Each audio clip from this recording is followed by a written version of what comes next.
Voters are casting ballots today in New York and Kentucky, where young candidates of color are taking on establishment favorites. We'll explore the politics of 2020 as the country struggles to reckon with structural racism, the pandemic, and the looming threat of climate disruption. Along the way, we'd love to hear from you, so please share your questions in the comments section of the live stream. I'm Greg Dalton, and I'm delighted to welcome three exciting guests. Tiffany Cross is co-founder and managing editor of The Beat DC. She previously ran the Washington bureau of BET News and covered Capitol Hill for CNN. I'd like to note that my colleagues at the Commonwealth Club will host Tiffany on Thursday, July 23rd to discuss her new book, Say It Louder, Black Voters, White Narratives, and Saving Our Democracy. Rich Thau is president of Engageus, a communications firm. For the past 15 months, he's conducted focus groups with swing voters in key districts, including Youngstown, Ohio, Appleton, Wisconsin, and Erie, Pennsylvania. Rick Wilson is a longtime Republican political strategist who got his start in the campaign of the first President Bush. He's editor-at-large at the Daily Beast and author of Running Against the Devil, a plot to save America from Trump and Democrats from themselves. He's pinch hitting today for his colleague at the Lincoln Project, Steve Schmidt. Welcome to you all. Thank you. Thanks, Greg. Tiffany, let's begin with you. Will the 2020 election be determined by swing voters in battleground states or turning out the Democratic and Republican bases? Definitely, I think the latter. I think anybody who's still laser focused on swing voters is operating from a playbook of yesteryear. I question even this whole theory of swing voters. I think if somebody is still on the fence at this point about who to vote for, then they are emphatically not a swing voter. I do think there are people, we have to look at it through the lens of this is not a choice between Joe Biden and Donald Trump, but a choice between Joe Biden or stay home for a lot of people. So I think with all the attention that you hear in the media landscape that's focused on swing voters, it feels a bit out of step. It feels like a political playbook from 20 years ago. And perhaps if we paid attention to the voting trends of midterms, that we would know that swing voters do not necessarily determine presidential outcomes. Rick Wilson, Donald Trump has never shown an interest in growing his base, and his support has never exceeded 50% of the American people. Bill Kristol recently tweeted, quote, "You look at the polls and think he can't win, but Trump's path to victory doesn't depend on persuading Americans. It depends on voter suppression, mass disinformation, foreign interference, and unabashed use of executive branch power to shape events and perceptions." Do you agree with Bill Kristol? All those things are correct. Those are all correct answers from what Bill said, and it is a moment where you have to look at the electoral map as it is. This is a battle in the Electoral College. It is not a national election at all. I know how California is going to vote. I know how Alabama is going to vote. I know how Washington State is going to vote, and I know how Arkansas is going to vote. These are not states that are in play. So the model of swing states still exists. In those swing states, we have places that moved from, remarkably, Obama to Trump. We have voter pools in states like Michigan, Ohio, Wisconsin, Pennsylvania, Minnesota, North Carolina, Arizona, and Florida, where there are a meaningful number of voters who inexplicably moved from Obama to Trump. And in 2018, they moved from Trump to Democrats. So it's really not a matter of swing voters as a pool nationally. It is a matter of that these particular states on the Electoral College map have a much different set of impetuses and character than you might think with the big blue or the big red states. So when I look at a place like Michigan, I see a pool of voters where suburban female voters in Oakland and Macomb County outside of Detroit who went for Donald Trump, they held their nose in 2016 and voted for Donald Trump. In 2018, they said, no more, I can't handle this. I don't want my kids growing up watching this kind of person. So they voted against Trump's enablers from Congress. They voted against Republican candidates down the ticket because they could. Now, those folks are going to be back in play this year. Some will be pulled to the tribal necessities of our politics because both sides, and Tiffany's right, we have two intense party bases in this country. Some will be pulled back to that intense Republican base. Some will be pulled back to that intense Democratic base, but they are identifiable through survey research, polling, focus groups, data analysis, voter file analysis. We are with the Lincoln Project, we're digging into that. And this is a game of small numbers. Look, the president won election in 3 states by 77,000 votes. He won Florida, a state with 20 million people in it, by 150,000 votes.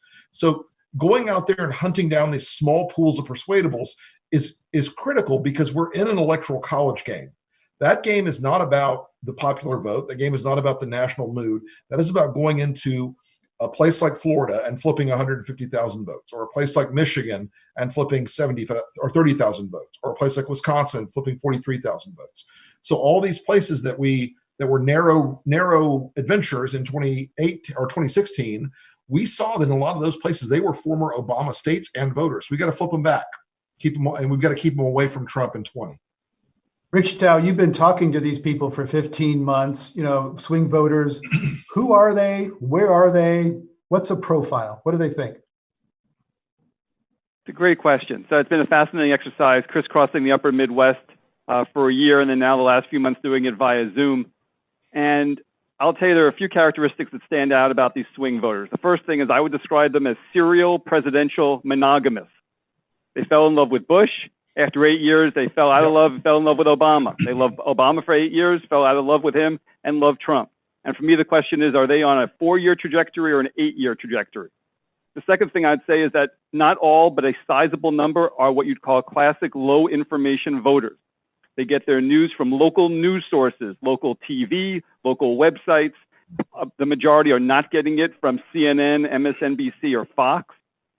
So what they know about what's going on in the wider world, wider policy conversation is actually quite limited. Most of them have never heard of the Green New Deal, for example.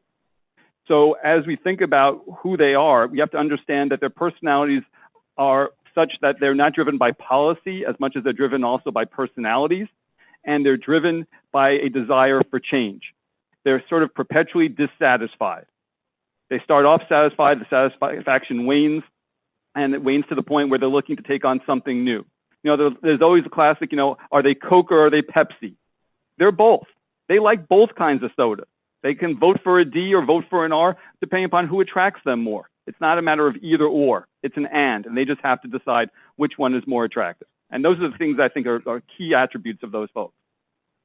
Tiffany Cross, you still think that there's too much attention played on these you call them mythical swing voters? I do. I think, and I take Rick's point for sure about the electoral map, but I think still, if you look at 2016 and 2018 and even 2012, this Obama-Trump swing voter, when you look at the reason why they jumped from Obama to Trump, the chief reason among them was they all held racial animus. They had hostile views on race.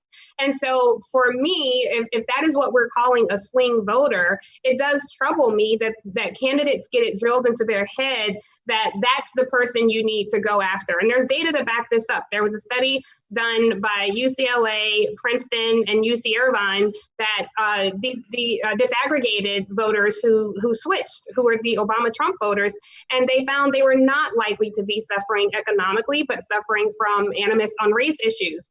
So I am just a bit uncomfortable at trying to appeal to that wing or base of the party, particularly when you saw in 2018, when you tried to energize the Democratic base, when you spoke a language directly to people, they paid attention and they became engaged in the process. There was a lot of first-time voters, a lot of younger voters. And then to Tyler's point about they get a lot of their news from local news. I think that's a huge issue because on the national stage, sure, we have Fox News and they're problematic, but at the local level, you do have Sinclair Broadcasting, which is extremely conservative. They mandate scripts that their anchors read. They tailor their messaging that favors conservative, right-wing Republican messaging, and that feeds by osmosis this Trump narrative about this country. So I just, when we look at what happened on the Democratic side of politics, at voters who resurrected Joe Biden's campaign, and then when you take a step back and look at the larger landscape, at people who can be excited and engaged in this process, And then when you consider what all these people have to leapfrog over when it comes to GOP-led voter suppression, when it comes to foreign election interference that specifically targets communities of color, I just think what would happen if we focused on that and not people who switched from Obama to Trump? Rick Wilson, is there unconscious bias in this? But the swing voters that we saw in 18 were Republican women crossing over to vote for Democrats. That's why the Republicans lost 41 seats. Those are the swing voters I'm looking for. I want to hold on to those so they don't drift back into the Republican column. And there's an interesting pool, and Rich may be able to speak to this.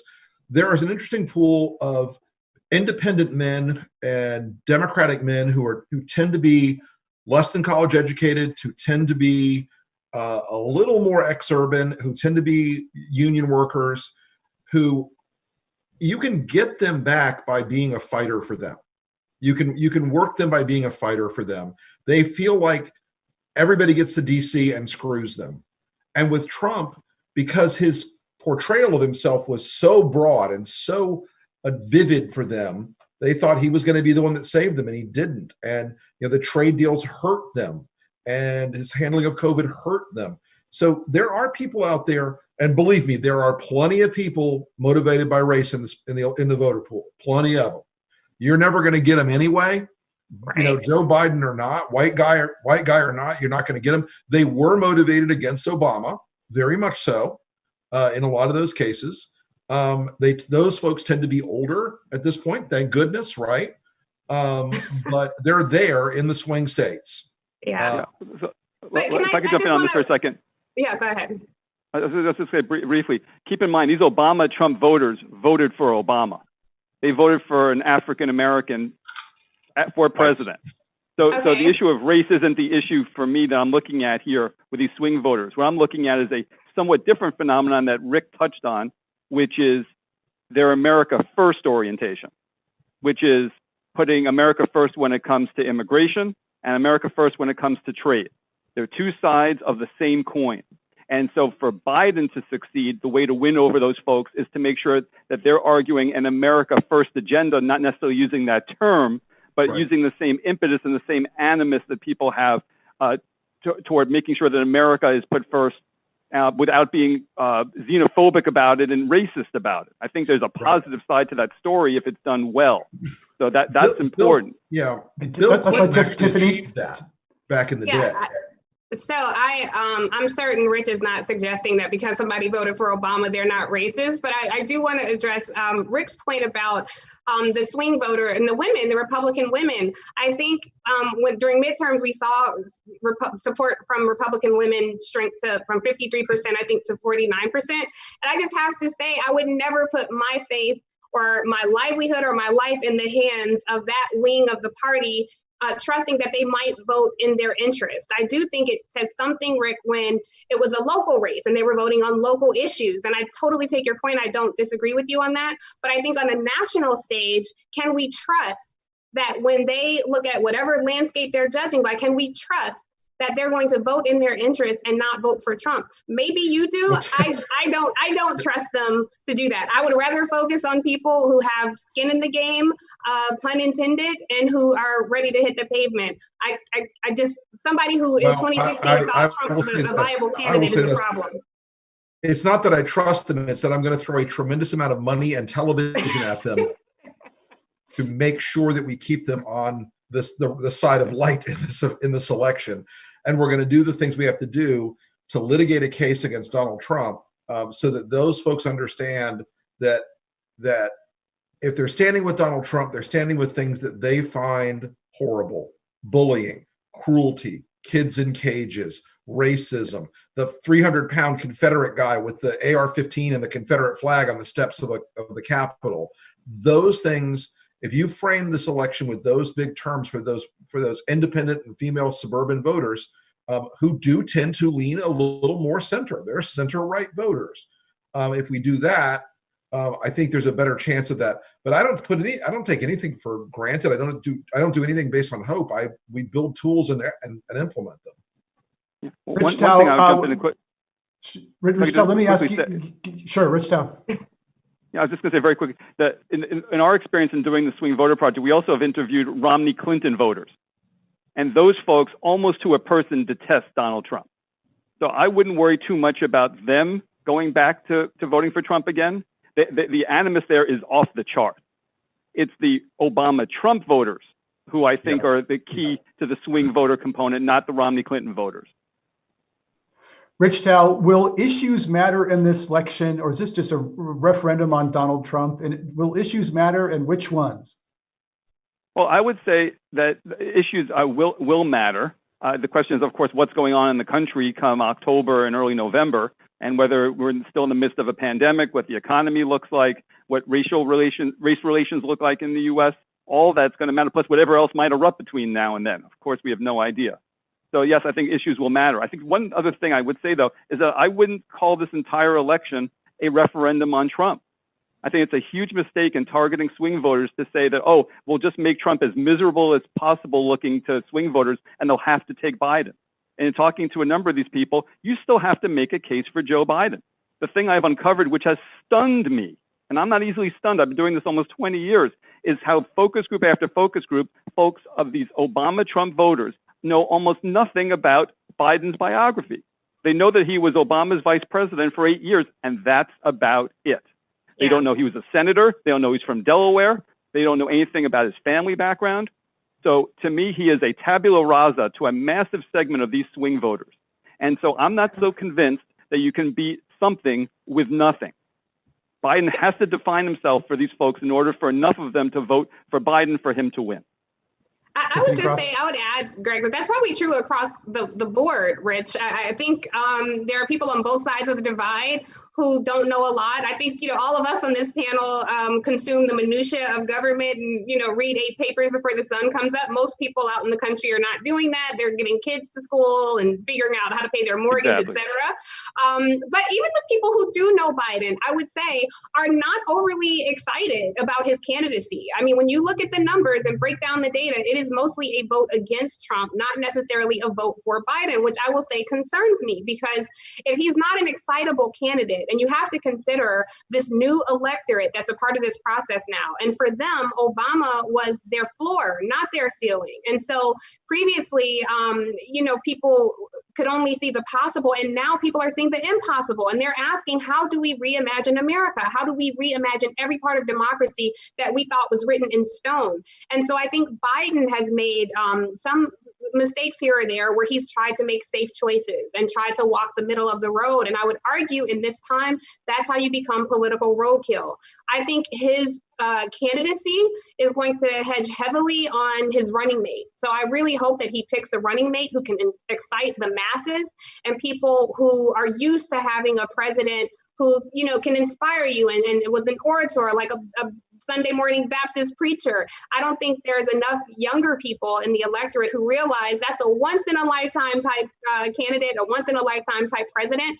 I think there are a lot of people who have an Obama hangover and think that, we need somebody who's going to inspire us like that. And politics and policy are not always inspiring. Sometimes it's boring. Sometimes you have to do the work and actually read about people's platform and how it speaks to you. So I say that to say that I really hope the Biden campaign understands and realizes that, with the ground swelling from folks like Rick at the Lincoln Project. But I think if he tries to make a safe choice this go round, that it could be incredibly devastating to the Democratic Party. Rick Wilson, you're spending lots of money with other Republicans against Donald Trump, but is there a risk that you're not going to excite people? You might turn people off and they won't vote. They're not going to get excited about Biden? Well, this campaign runs in basically 3 columns. The first column is what we do very, very well, which is keep Donald Trump personally off balance. We make sure that Donald Trump never has a good night's sleep. We make sure that Donald Trump is watching our Twitter feed 24 hours a day. He knows there's going to be something new coming down the pike at him all the time. As somebody put it to me, imagine you were running through the woods and there's always a chance a wolf is going to come out and take a nip out of you at any moment. So we're the wolves in this equation, and Donald Trump, he can't escape us. So that'll run through the campaign.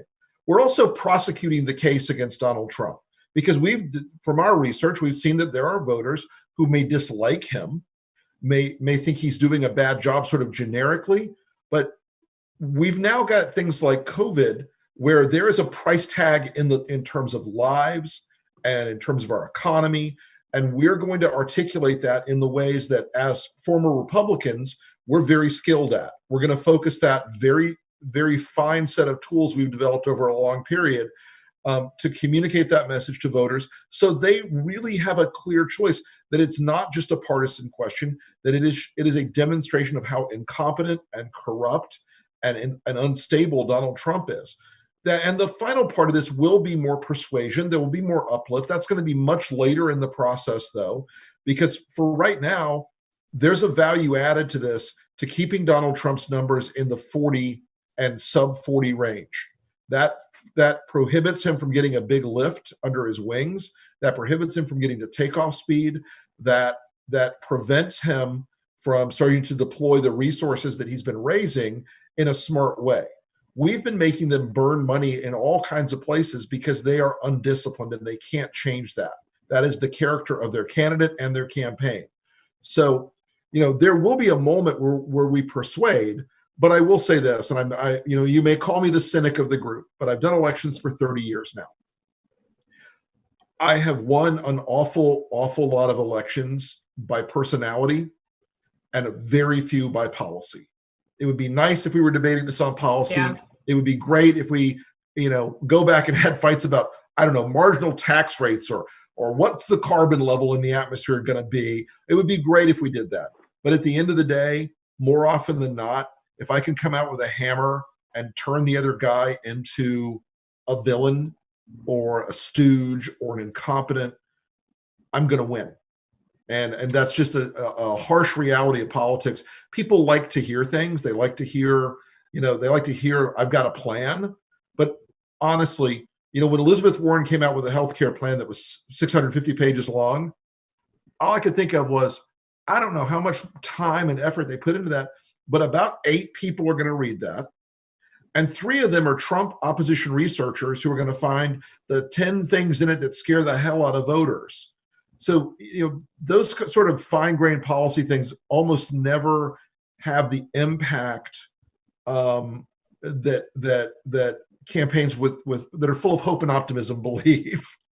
But can I just say, I agree with you completely, Rick. And I don't deal with as many voters on your side of the aisle, but I just want to say, I think on the Democratic side, particularly voters of color, I think there's a lot of attention paid to policy. Here's the problem: getting to the actual policy in a digestible way. I think Democrats have a very challenging time of making messaging comprehensible. And so, when Donald Trump could get up before an audience and say, we're going to build the wall, there isn't a lot of intellectual curiosity there to say, but how? And who's going to pay for it? And how is that going to work? And so you can say these very simplistic elementary slogans and have people consume them as though they're the gospel. When I talk to, tens of thousands of voters over the years across the country, covering them, working on campaigns, et cetera, there are a lot of questions about policy. And because these mostly marginalized, disenfranchised communities are overly impacted, so they can't afford to not pay attention to policy. The challenge is someone is not going to read through a white paper. They're not going to, confirm everything they hear on television. And so a lot of people go off word of mouth. I mean, I even had, family members after Obama got elected, who definitely pay attention to policy, but we're not necessarily experts in politics. And so, they would say, we voted for Obama and now, the potholes on the streets are fixed and, the school board changed this. And it's like, yeah, Obama doesn't have anything to do with that. But you are very focused on what your neighborhood is like, what the school is like, where your kids go to school, what hiring is like, what the economy looks like. So I don't know how it is on the Republican side, but I do think there is some attention paid to policy. But they, not necessarily political connoisseurs, and they don't necessarily speak beltway speak. Some people do, but I will tell you, and Rich has probably seen this too. The one part of it is that voters lie all the time. Yes. They lie all the time. When you ask them, do you care more about policy or personality? They'll say, well, I believe it's the socially desirable response to say, I want to think about policy and I want to read the plan. They never do. And I say this with admiration, by the way. Barack Obama's campaign themes and messages, hope and change, That's 2 words with 1 article in the middle. That's beautiful. It's gorgeous.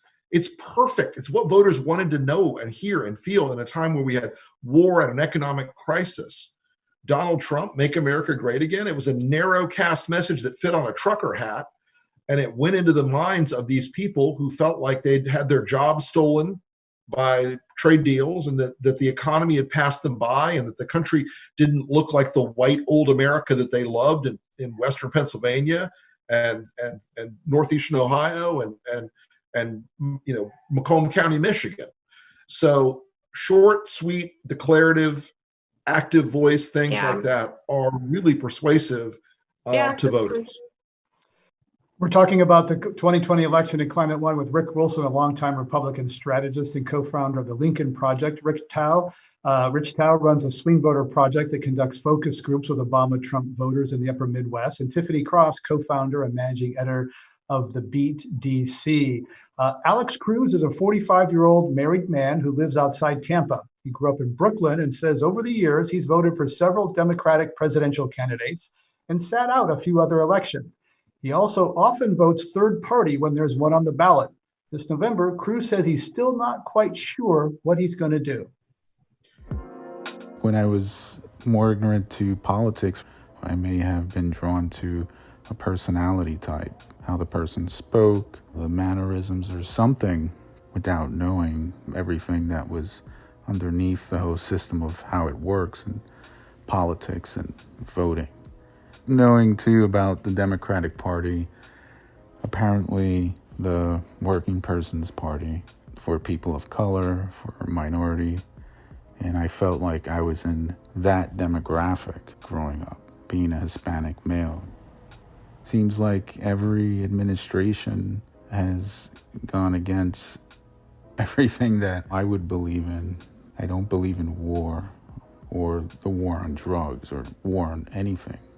And so who do you vote for, right? There's only 2 people on the ticket. Biden really represents that system, status quo, but Trump supposedly doesn't. But at the same time, he still does status quo things.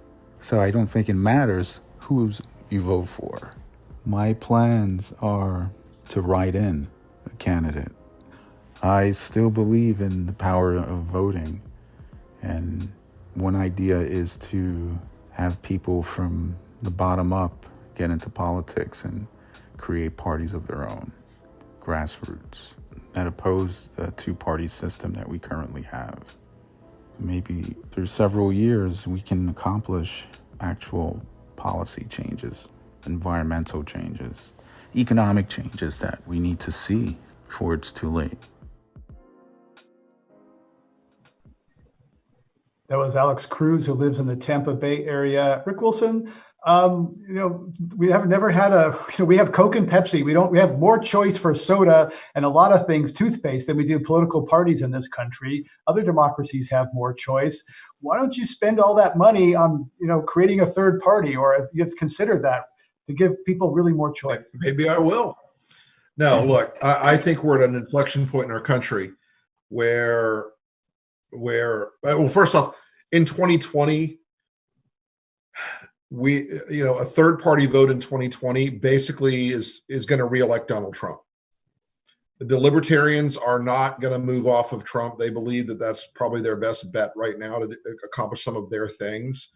And there's not really another center-right party out there that's going to draw sufficient numbers to disrupt Trump's electoral college map. I say that because I have helped run an independent presidential campaign once before, and it did not go well. It was not easy. Ballot access is nearly impossible.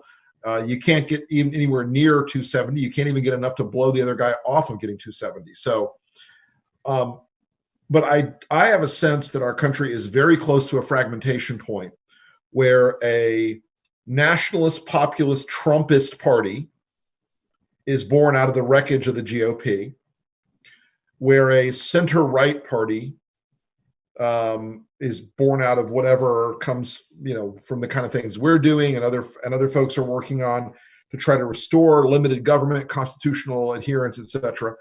And I think the Democrats face a similar challenge where, and as Tiffany can certainly tell you, there is enormous astounding energy on the progressive left. It is very fired up. Now, the flip side of that is there is for the Democrats more competence and campaign electoral experience and ability to raise the money you need to compete and deliver and win on the sort of more Clinton-Obama axis of the party. And as I said to somebody the other day, they're like, why is it that you guys are able to do the kind of things that Trump campaign won't do and Biden campaigns won't do? I said, because look, the secret of a good set of consultants is that we don't care what you think, and we're going to get to the X. We're going to get to the goal mark. And, the Democrats, to their advantage in 2018, learned you couldn't do a top-down model. You couldn't say, okay, we're going to only run AOC style candidates in Western Pennsylvania and Arizona and Florida. We're going to only run AOCs. Instead, the speaker very wisely said, okay, well, we'll run AOC candidates in places they can win, and we'll run Connor Lamb candidates in places they can win. So the choice in a party like that is, do you stay as a sort of messy coalition, or do you hive off into a Bernie Sanders populist style party, which could win in a few places, and a Clinton Obama style sort of broadly center left technocratic liberalism party? It's a really, I think that inflection point is coming because the frustration on the progressive side is so enormous with the incremental approach of the centrist Democrats. And on the Republican side, that idea of Trumpism is a nationalist populist movement is very addictive to them. They want that, and they don't want to go back to the old, George Herbert Walker Bush, or 1,000 points of light or compassionate conservatism. They don't want that. They want a war. Rich Joe, I want to get to climate and environment, because while there's this cycle is engaging, we have these macro issue of climate change. Do swing voters you're talking to, do they care about the climate? Do they care about the environment? Where does that rank in terms of issues, Rich Thau? It's a great question. So I've been asking about climate and environmental issues throughout the entirety of the project. A couple things stand out. The first is that climate change is not a top-tier issue for these swing voters. It kind of falls in the middle between not being a hoax and not being an emergency. Basically, it's kind of a problem that's out there. So if you ask people, is it your number one issue? No one's going to say it's their number one issue, but a number of them will put it in their top 5, but it's not 1 or 2. The thing that we uncovered, to me, that is the most interesting, and I think from a campaign perspective, looking at it from Biden's side, is that when we ask people to evaluate the rollbacks that the Trump administration has advanced in the course of its term, that the folks in our group, one, were generally did not know about them at all, hadn't heard about them, but when they learned about them, discovered that they were remarkably negative. And we found that when we gave them a list of 17 of these items and had them score them on a scale from 0 to 10 about how much they supported or opposed them, they opposed all 17. And some of them, it scores at like 1, 1.5. Most of them were things related to clean water and clean air, particularly clean water. And when I asked them, if you knew that this was a problem in your neighborhood, how upset would you be? They were off the charts upset. So I think the opportunity potentially, if people in the environmental movement were to seize it, would be to make a case not about the rollbacks in the abstract, but the rollbacks as they affect people in the swing states. And if you can point to a specific rollback that undermine water quality or air quality where these people live and say that's because of Donald Trump or the Trump administration, that would be very powerful, because it would be a way to tie the things that they don't like about the president to something that affects them personally. That's been such an issue so far. Tiffany Cross, E&E News recently reported that Chevron's playing the race card via communication firms called CRC Advisors, warning communities of color that white people are trying to take away their jobs in the energy industry by advancing climate policies. What's your response to that? I think it's unfortunate, not surprising, but definitely unfortunate, especially when you think about how communities of color are disproportionately impacted by climate, and you consider folks in New Orleans, who are impacted by the Deepwater spill. You think of folks in the Lowcountry, South Carolina, who are worried about water supply there. You think of folks in Long Beach, California, or people in Flint who have all the water they can that was, literally poisoning them. So it's sad that a corporation would try to pin this as one group versus the other with nefarious intention. But I think this is not anything new and something that has consistently happened. These communities have long since, even before Jim Crow, been in red line communities that are overly impacted by pollution. So yeah, I think it's unfortunate, but I was happy that story came to light. Again, though, the challenge is when you present climate issues to people who are dealing with so much already. People who are worried about paying their mortgage, people who are worried about violence and unrest, people who suffer from economic anxiety. I just think it's hard to make the case to them that this is something that's impacting your life long term when they're worried about what's impacting their life this very moment. There have been some great work by people to make that connection. It needs to continue. It doesn't get a lot of coverage in media, certainly not through the lens of the rising majority of the country. So I bet if you ask 10 people, what did you think about Chevron being disingenuous in this ad? Most people have no idea that ever happened. Rick Wilson, Florida, it is a daily issue. There's sunny day flooding in Florida. There's sea level rise. It's happening. Yet explain to us the politics of climate in Florida, because it continues to perplex me how a state that's so vulnerable doesn't seem to be grappling with it.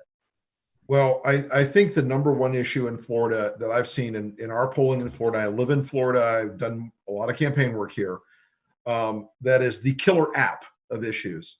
Because look, people here in Miami, they're like, oh, the sea level's rising, and they're still buying property in Miami. Whether that's an economically wise decision or not is obvious, but they still are drawn to this area. The killer app and the Trump people, I cannot believe their incompetence in leaking this week, was that they said, we're going to open up offshore oil and gas lease drilling off of the coast of Florida. The last time I polled this, I admit it's been 4 years now since I polled it in 2016. 97% of Democrats opposed it, 91% of Republicans opposed it, and 90% of independents opposed it. There's no issue like that in the world. That's like saying we're going to replace school lunch with raw meat or something. It is so tone deaf politically. It is so perfect for any outside group or the Biden campaign to come into a state that actually does care about the environment in the broad space and the quality of life. That's the thing in Florida, though. Remember, a lot of these folks who come down to Florida, they know that they're only going to be here for 20 years. They're coming down here to retire and die for the most part. I'm a fifth generation Floridian, which is like being a unicorn, okay? So I care about it because I love my state and it's still got some weird, funky beauty here and there. But the idea about oil drilling is look, that's a double whammy. It's a positive climate thing to keep it off Florida shores, but it's also a great political issue. It's a burner of a political issue. Well, we've been talking about the presidential race, but there's lots of Senate races, gubernatorial races. So Rick Wilson, what about the other, the down ballot position of Republicans on climate? We hear some rumblings are trying to find a new story, a new narrative, because they've really been AWOL or just obstructionist, with the exception of, George H.W. Bush, Arnold Schwarzenegger. Very few Republicans in office have done much on climate. So what do you see down ballot on climate around the country? Well, again, I think, as Rich mentioned, climate is not a deciding issue for voters. So energy, frame it as electric cars, coal, those sorts of issues.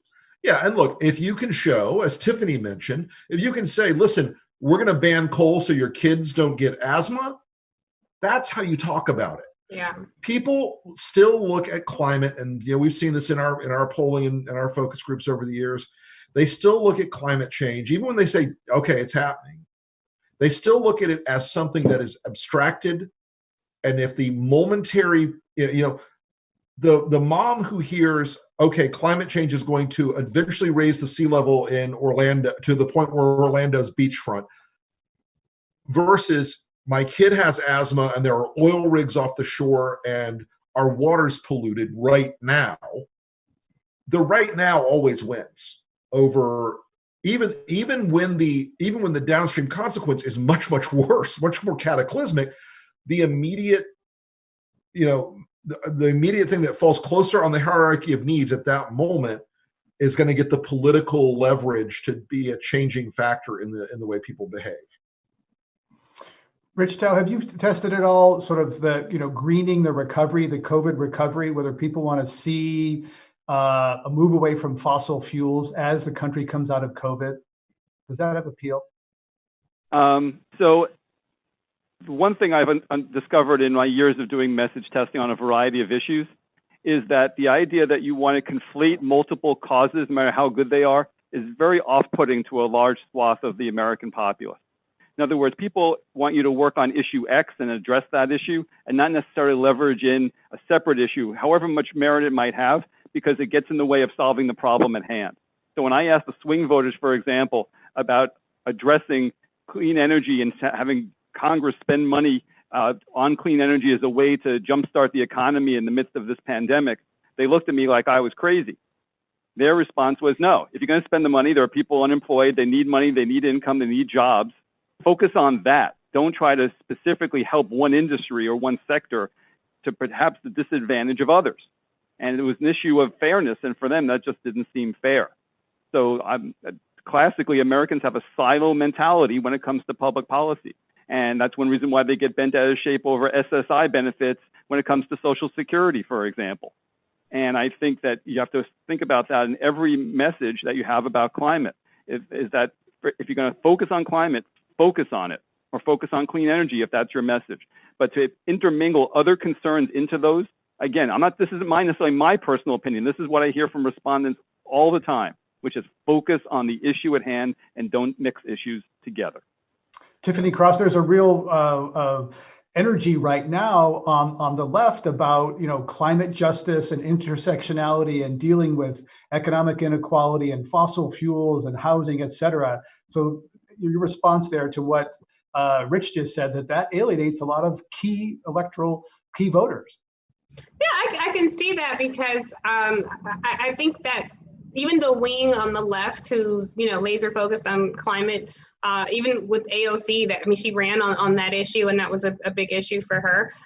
I still think and I say this with respect, it's but I still think there's a level of ignorance among voters when it comes to climate change. And when I say ignorance, I really just mean lack of knowledge.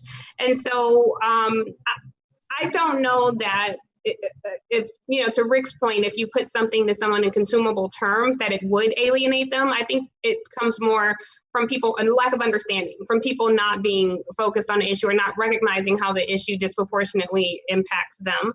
But even on the Democratic side, from the politics that I've been involved in, I would still say the environmentalists represent a very small portion of the party. And that's not to say that everybody else doesn't care about it, but it's just not their issue. And when you think about all the things that are vying for our attention right now, all the issues that the country and the globe is dealing with, there's a level where people can get to where you're asking them to care about everything, so they care about nothing. So I think exactly right. That's Rich's point about alienating some of those voters. I want to talk about empathy. Rick Wilson, a lot of your approach is to kind of, villainize and demonize. Clearly, that's what Donald Trump does. Where does empathy fit into this? Because, some people would say that presidents always are a reaction to what we've had before, that what America is looking for now is an empathetic leader, which clearly Donald Trump lacks. I think you'll be seeing a lot more of that in the argumentation for Joe Biden, that Joe Biden, as a human, you can disagree with his policies all you want, and I met Biden in 1989 when I was a very young man working in the first Bush administration, and he was a guy who had a heart. He was a nice person, and everyone I've known in politics in DC for the last 30 years who knows Joe Biden likes him. In DC, you get a reputation that you earn, And he earned a reputation as a decent and kind and caring person. A Republican friend of mine, a conservative Republican member of the Senate, one time said to me, he said, I disagree with Joe Biden on every damn policy issue under the sun. He goes, but someday I want Joe Biden to read the eulogy at my funeral because he's a good man. And I want somebody to remember me the way Joe Biden will remember me.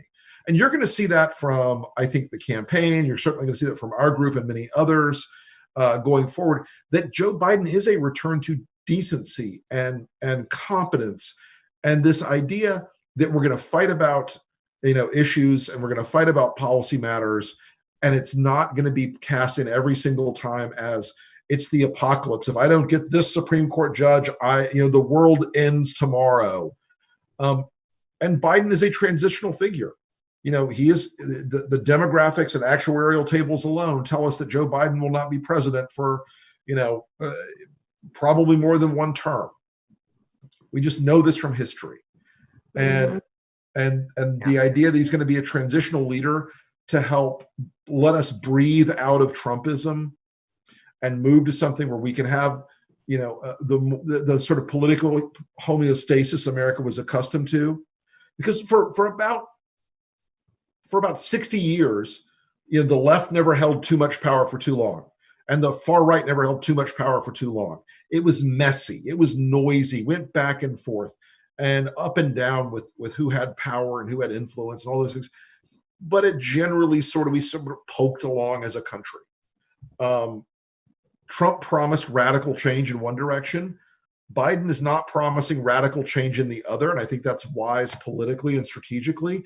He is promising to not be the national jerk, to not be overtly cruel and horrible. And that's something that, is a limited appeal, as they say, for Trump. We're talking about the 2020 election at Climate One with Rick Wilson, Rich Thau, and Tiffany Cross. I'm Greg Dalton. We're going to go to our lightning round. I'm going to ask each of our guests name a person, place, or thing and ask their immediate response, unfiltered, off the top of their head, with reckless abandon. Tiffany Cross, what's the first thing that comes to mind when I say Ronald Reagan? A myth.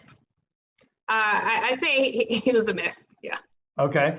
Rick Wilson, what's the first one word or phrase that comes to mind when I say marry Trump? Devastating. New book coming out. Rich Thau, one word or phrase when I say the Lincoln Project. Well, I got to be careful with that.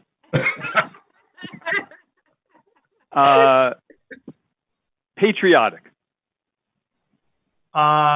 Rick Wilson, what comes to mind when I say Georgia Governor Brian Kemp? Evil. Rich Thau, the person Joe Biden should tap as his VP if he wants to win over swing voters in the Rust Belt.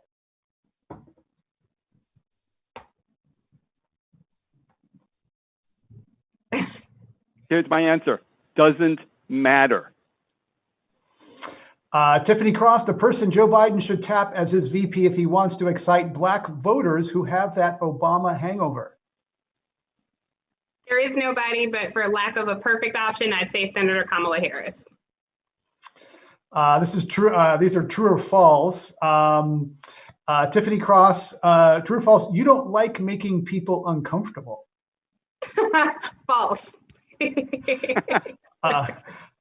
Rich Thau, true or false? Liberals have much better insight into the way conservatives think than vice versa. False. Conservatives understand liberals far better than liberals understand conservatives. Far better. Tiffany Cross, true or false? The business model of corporate-owned media significantly constrains political discourse in the United States. True. Rick Wilson, true or false? You have solar on the roof of your home in the Sunshine State. False. Tiffany Cross, true or false? Your next car will be electric. I'm carless, so false. Rich Thau, true or false? Some swing voters you talk with think EVs and solar power are cool. Yeah, I think so. They see it as the future. They're definitely inclined toward wanting to see that. The issue for them is cost. And can they afford it and should be subsidized.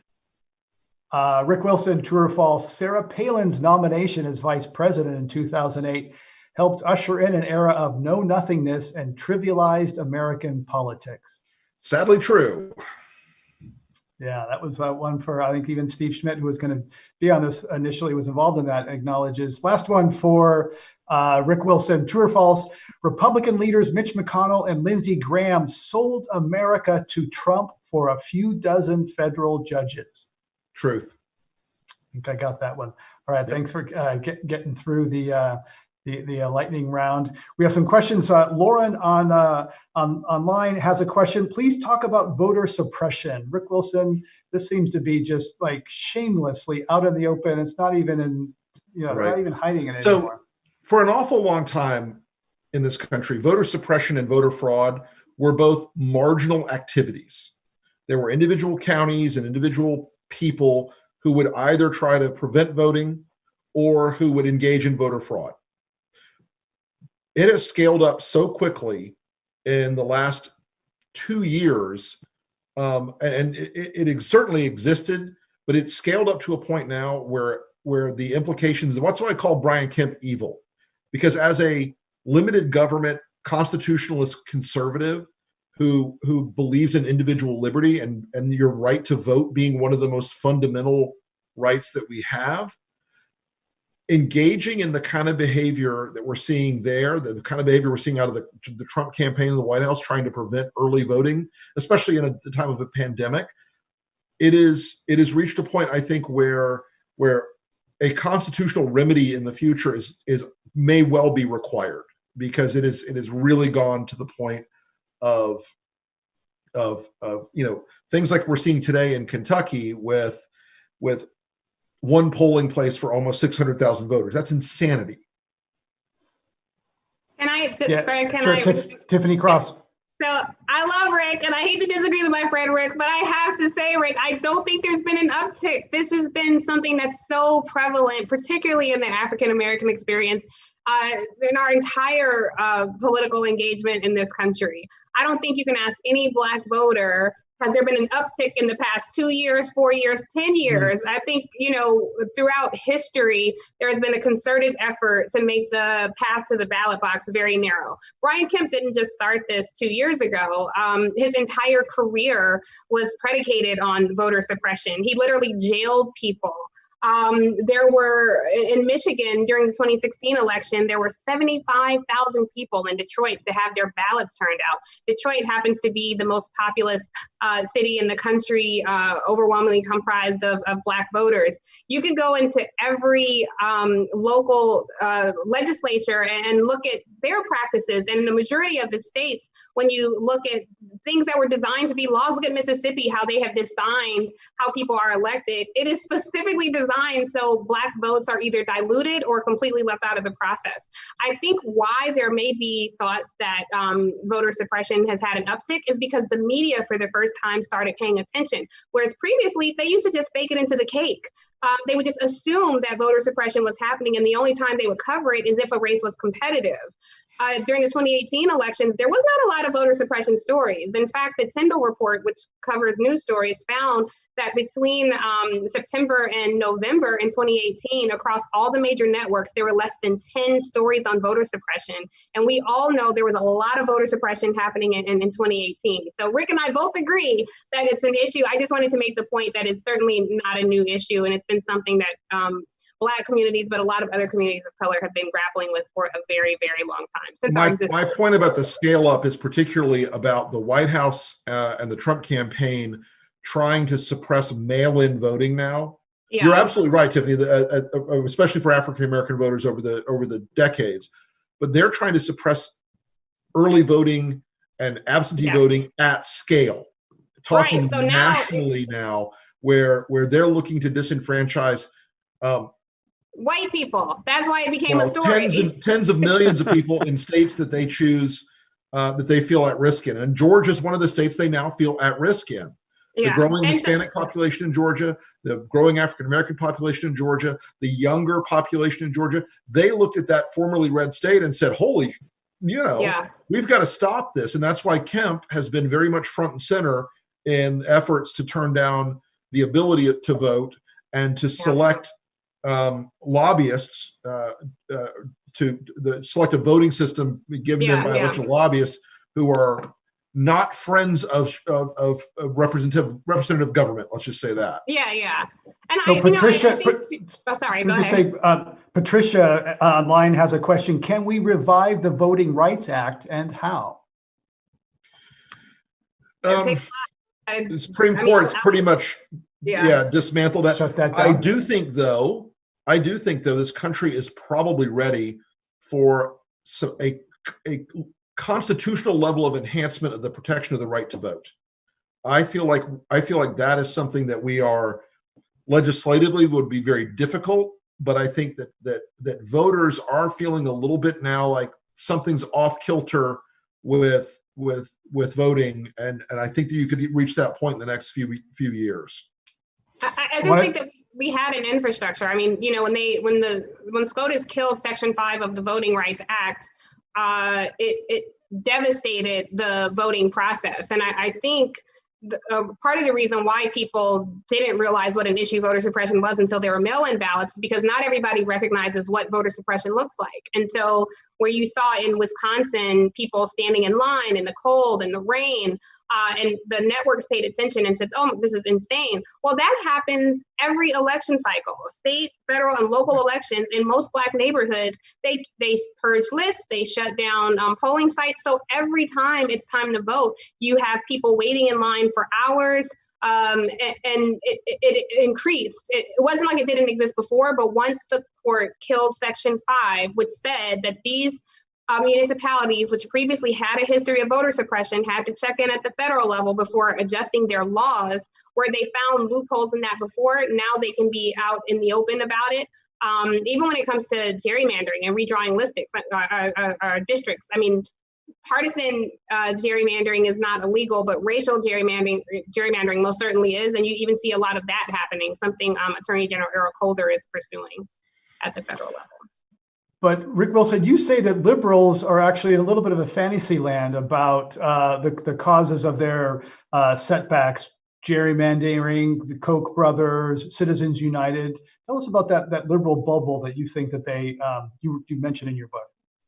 I have beaten a lot more liberal and Democratic candidates by just being better at the work and having candidates who work harder, who work smarter, who raise more money, run better ads, have better messages than by any like weird secret sauce out there from Citizens United or Koch brothers or anything else. I'd say this with tough love. None of the tools that my side uses are secret. None of them are secret. None of them are illegal. Some of them are illegal, but I don't use those. But none of the things that are out there to win elections are esoteric mysteries. It is a process. It is a skill. It is a discipline. And a lot of the times I've seen Democrats come out of races and say, "Oh, well, the dark money beat us," and often it didn't. Or Citizens United. Well, Citizens United has not been here for that long, and in my career, we were winning thousands of seats across the country without it. So there is a tendency among some of my Democratic friends to do what my dad used to say, making excuses, not reasons. Now, sometimes you'll see a super PAC money come into a race and splash it and change the outcome. Lately, that's more on the blue side than the red side, since the Republican Party has shrunk down to its like tiny little stub of what it was. But I encourage Democrats to not ascribe to mysterious outside forces what can be laid on the surface of just not doing the hustle, not doing the work, not being out there recruiting great candidates. I mean, candidate recruitment is a weak spot for Democrats because there is a tendency, and I say this broadly, there is a tendency to want an ideological, homogeneous thing. So they tend to want to recruit candidates in a purpled seat or state that look like candidates that make them happy nationally. So that's when you get, well, actually, let me flip the example. If you gave me 20 Connor Lambs, I can go snatch up 15 more Republican seats for the Democrats. You give me 20 AOCs, no additional. It's going to be where it is. So the country is not as woke as Democrats often think it is. Even in places where they think it's woke, it's not as woke. And so, you doing the nut and bolt campaign stuff really matters. Doing good ads, doing good messaging, doing the work of organizing on the ground. And I say this a lot, Democrats are holistically bad at politics, but they're extraordinary at parts of it. So sometimes you'll get a candidate who is a very charismatic candidate, great speaker, articulate, brilliant, but he can't organize the field operation. Sorry, my dogs are going off downstairs. Barack Obama is one of those rare candidates. Bill Clinton's one of those rare candidates. But too often you get a John Kerry. So it's not the externalities that get you, it's the fundamentals. We're getting really close to the end here, but I just want to ask also, Rick Wilson, sort of, Donald Trump didn't come out of a vacuum. He was, part of some things that happened over time. What kind of soul searching have you done to kind of contributing to the tactics and the polarization that gave rise to Donald Trump? And what have other Republicans? Sure. I mean, look, I wrote in Everything Trump Touches Dies, about a third of the book was about how we got to this point. I take a lot of responsibility for that. We built a set of tools, and those tools, when they were used in the hands of responsible adults, you might have disagreed with George W. Bush, but he was not so far outside the national bounds of behavior that people will forever whisper in the dark to their children to frighten them. Donald Trump is an outlier, and this confluence of the overwhelming power of Fox News as the single normative factor in the Republican Party, reality television eating America's brain outside of the political space. Yeah. I mean, there are 700 reality TV shows being produced right now in America. People love it, and they believed in Donald Trump, the reality character. And so it was sort of, no matter how many times, and I'm sure Rich has seen this, in 15 and 16, we go into focus groups and say, what about his taxes? What about this? And then voters would go, oh no, I saw it on TV. He's the richest man in America. He's a brilliant businessman. He's a great negotiator. He's this, he's that. You couldn't get over it because of television's power. So the confluence of that, of Fox, of the party becoming hived into two things, this oppositional defiant disorder, own the libs culture war class, and the older, there's nothing Trump folks hate more than apostate Republicans like me and Steve and John and Reed. There's nothing they hate more than people who don't want to play the oppositional defiant disorder game of modern republicanism. So, but I wrote a lot about it in the first book. Thank you. Yep. Tiffany Cross, I know we're wrapping up the end here. There's also generational change happening here. We've talked a fair amount about race.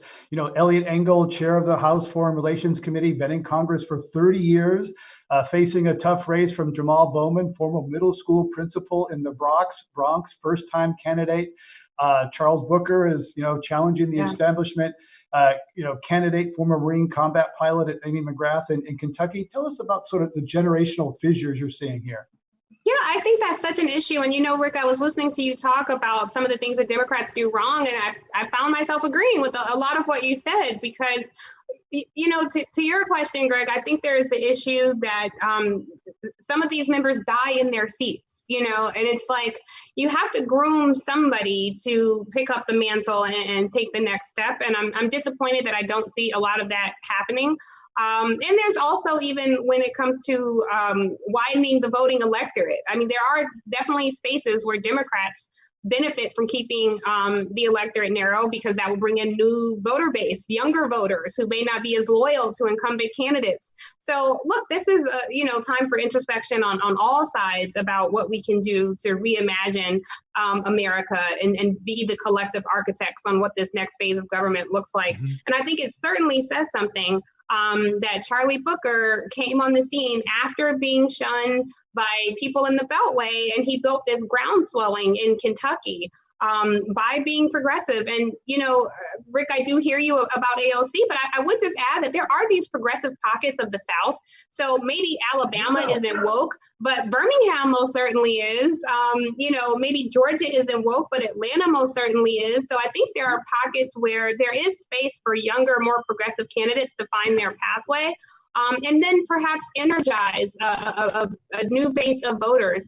who, like I said, these younger voters, as we saw with the TikTok users and the Trump campaign, it's easy to dismiss that as, you know, a prank, but that was activism. That is young people saying, we do not like the direction of this country, and we may not be old enough to vote, but we want to make our voice heard, and shame people who are elevating and supporting this man who aims to destroy everything about our democracy. So I hope to see a sea change in some of the newer, younger voters, and I hope that it pushes Democrats to think a little more innovatively about how they run campaigns. I think Rick actually made some really good points about how that goes. And we have a last question from YouTube. Steve asked whether Rick Wilson, Democrats are listening. And I would say the same to Rich Thau. Are Democrats listening to what you're saying? Rich Thau, are Democrats listening? I think Democrats are listening. We feel like at the Lincoln Project, we've sort of illuminated a pathway. We've seen some of the advertising from the Democratic side, both in the super PAC world and the Biden campaign, pick up in edge and quality. They're not working to make every ad filled up with every single policy. I mean, that's truly one of the dirty little secrets is we talk about one thing per ad. We don't try to shove everything into it. We think the Democrats are listening in that regard. We also think they're listening in trying to avoid, culture war pitfalls and electoral pitfalls going forward. So we feel like we're making a difference and having a positive impact right now. Quickly, Rich. And I would say with the Swing Voter Project, which is swingvoterproject.com, that all of the videos of all of the sessions are available for free to anybody who wants to watch them. So if Democrats want to pull from it or Republicans, it's out there, it's all public, and I'm happy to talk to anybody who asks me my opinion on it. So I'll leave it at that. Climate One today, we've been discussing the 2020 election. Defeating Donald Trump is certainly the best thing that could happen for the climate. I'm Greg Dalton, and my guests today were Tiffany Cross, co-founder and managing editor of the Beat DC, author of the new book, Say It Louder, Black Voters, White Narratives, and Saving Our Democracy. Rick Wilson is a longtime Republican strategist and co-founder of the Lincoln Project. His latest book is Running Against the Devil, the plot to save America from Trump and Democrats from themselves. And Rich Thau runs a Swing Voter Project that conducts focus groups with Obama-Trump voters in the upper Midwest. Podcasts of this and other Climate One shows are available wherever you get your pods. Please help us get more people talking about climate by telling a friend. It really does help. Our thanks to our fantastic panel today, and thanks to you, our audience, joining us live. We'll see you next time, everybody. Thank you very much. Thank you. Thank you.